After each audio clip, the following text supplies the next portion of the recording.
Quand il a pris sa retraite il y a 3 ans, Christian pensait se la couler douce à Marseille. Mais c'est tout le contraire qui est arrivé.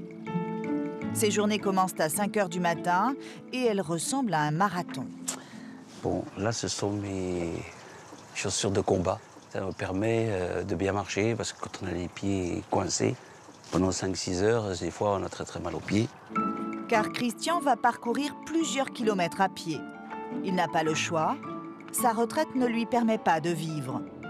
Alors, à 66 ans, cet ancien dessinateur industriel a dû accepter un travail des plus ingrats. Il distribue des prospectus publicitaires. À l'entrepôt, nous sommes surpris de découvrir qu'il est loin d'être le seul retraité à venir chercher des prospectus. Oh les hommes! Salut l'ami! Ah merci bébé, allez ça va. Merci les potes. La société qu'il emploie est une des rares dans la région à recruter des seniors. Christian charge dans sa petite voiture près de 500 kilos de publicité. Des mouvements qui lui cassent le dos. Il peine. Et pourtant, il est le plus jeune de cette bande de vieux travailleurs. Vous êtes un gamin par rapport aux autres? Oui, je ne sais pas si vous avez vu, mais ce sont tous des gens de certain âge qui sont tous à la retraite. Voilà, de toute façon, il y a quelques jeunes, mais ils ne restent pas. Ils restent 1 jour, 2 jours.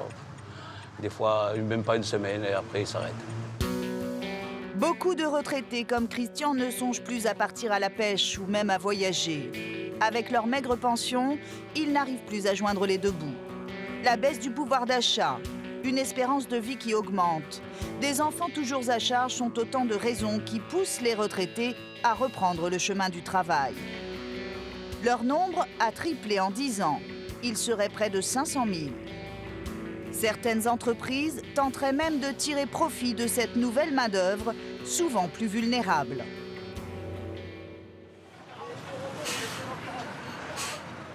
Dans ce petit restaurant routier de la banlieue de Lille, j'ai une brochette. C'est le coup de feu. S'il vous plaît, le steak. En salle, Roger, 74 ans. Pendant 3 heures, le vieil homme virevolte entre les tables et enchaîne les commandes à un rythme d'enfer. Vous avez 10 numéros. Vous pouvez faire tiercer, hein.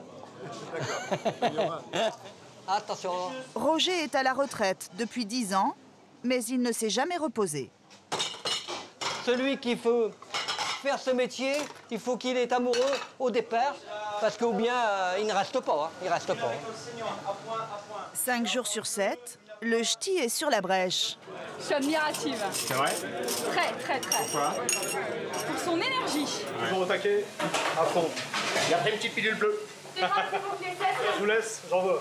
Depuis 5 ans qu'il travaille ici, Roger n'est jamais malade, ni même en retard. On prend tout en même temps? Ouais. Hein, comme ça ira plus vite. Ouais. Seule concession à la vieillesse, de temps en temps, un petit trou de mémoire. Je me rappelle plus qu'est-ce qu'ils veulent comme boisson. Qu'est-ce qu'ils voulaient comme boisson, là? À 14 h, Roger est tout de même bien content que le service se termine. Ah, on va manger un morceau. Hein. Un petit Roger. Un petit peu de carburant. Un petit peu de carburant. Disons que quand on est dans l'entrain, ça marche bien. C'est quand on commence à s'asseoir et commence à manger que là, on commence à un petit coup de barre. Le retraité ne s'arrête jamais. Dès qu'il le peut, il travaille aussi le soir et le dimanche. Je cherche toujours des extras. Si quelqu'un qui a besoin de moi, aussi bien pour un banquet, une communion, un mariage, je suis partant. Ça me fera ma fin de mois, si vous voulez. Ça pourra compléter mon mode de retraite. Pourtant, Roger a travaillé pendant 45 ans. Il commence à 14 ans comme ouvrier à la chaîne. Un travail répétitif qu'il quitte très vite pour devenir barman saisonnier. Mais pas n'importe où.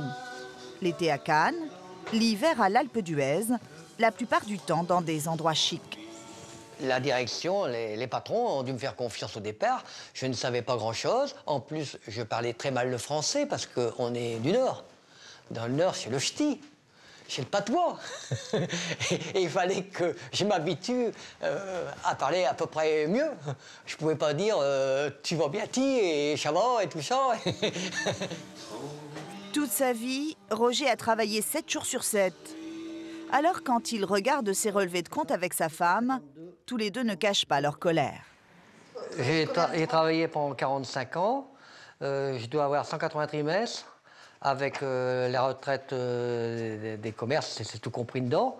Et je touche 950 € par mois. On ne peut pas croire qu'on va avoir si peu avec tant de travail qu'on a mis dans notre vie. Je crois que, quelle que soit la personne, elle ne peut pas vivre avec 1 000 € par mois.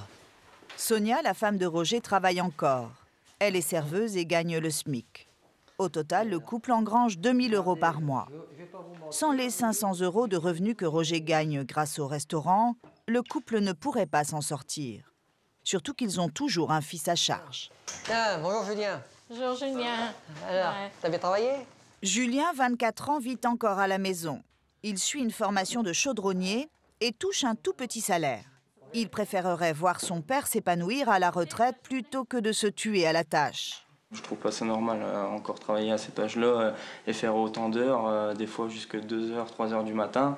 Et même, il profite pas, il voyage pas, il sort pas.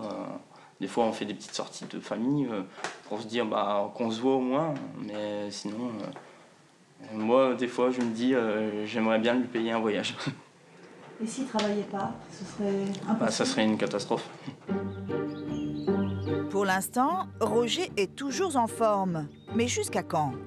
Pour mettre sa famille à l'abri, dès qu'il a 1 heure devant lui, il transforme son grenier en chambre d'hôte. Mais il n'a pas les moyens de se payer un ouvrier.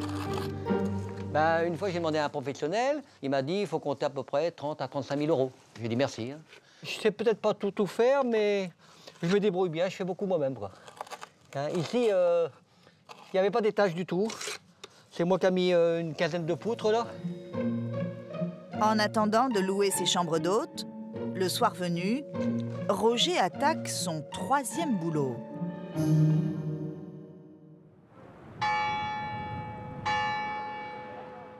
À Marseille, Christian, l'ancien dessinateur industriel à la retraite, commence la distribution de près de 13 000 prospectus.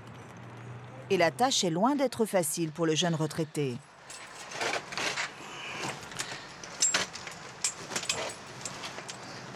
Pèse combien votre chariot, là, à peu près?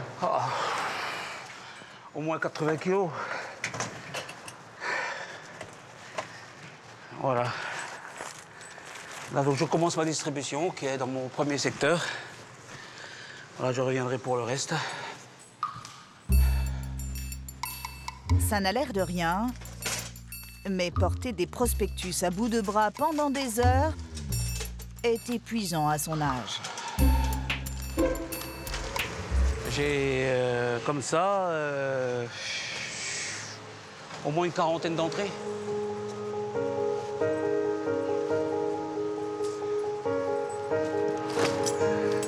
Bonjour. Sa tournée prend parfois plus de temps, car Christian trouve souvent porte close. Voilà, malheureusement, comme ça arrive souvent, personne ne veut me répondre. Des portes fermées et des réflexions désagréables. Les habitants supportent mal ces prospectus qui encombrent leur boîte aux lettres. Ça fait des tonnes de papier comme ça, même le concierge il rouspète sans arrêt, mais il dit je peux rien faire. Bon, c'est du gaspillage. Je fais pas ça pour mon plaisir. J'ai 66 ans, je suis à la retraite et malheureusement, je suis obligé de travailler. Pardon, pas de problème. Merci. C'est pas du tout contre vous. Je sais, merci. Merci, madame. Merci, au revoir. Ce travail de forçat rapporte 500 €. Marié 3 fois, ce salaire compense les 3 pensions alimentaires qu'il doit verser par mois. Ah alors je t'aime, mon fils. Allez, je te fais un bisou, mon fils.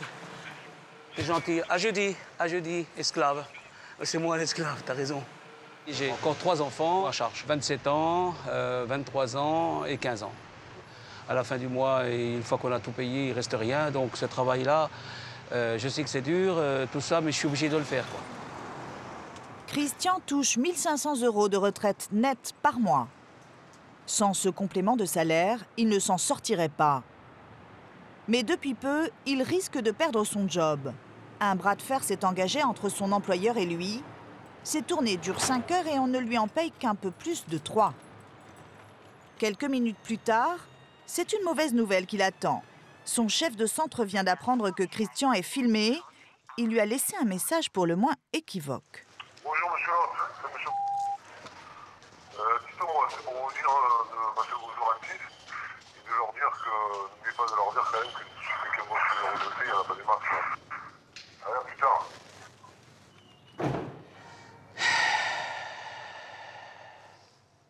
Voilà. Donc je pense que je vais être certainement embêté quand je vais rentrer.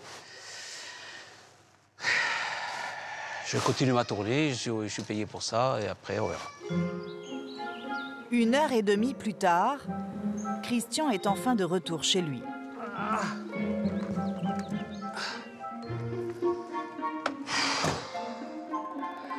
Voilà. Départ 7h, debout 5h, départ 7h, arrive à la maison 12h15.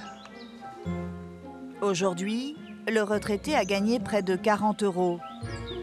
Mais selon lui, il aurait dû en toucher 50. Je m'en fiche de travailler, ça m'est complètement égal. Quand je dois faire 10 heures, l'essentiel, c'est que quand je fais 10 heures, je vais te payer 10 heures. Quand j'en fais 5, je vais payer 5. Quand j'en fais 30, je vais te payer 30. D'après sa directrice des ressources humaines, Caroline Wilkrose, il se peut que le salaire des retraités soit minoré. Une raison à cela, il serait plus lent à se déplacer et la société n'aurait pas à supporter ces heures supplémentaires. Le problème, c'est que ça dépend du rythme de chacun. Donc c'est vrai que peut-être la population retraitée va être plus touchée parce qu'ils ont un rythme inférieur, si vous voulez, ils vont moins vite.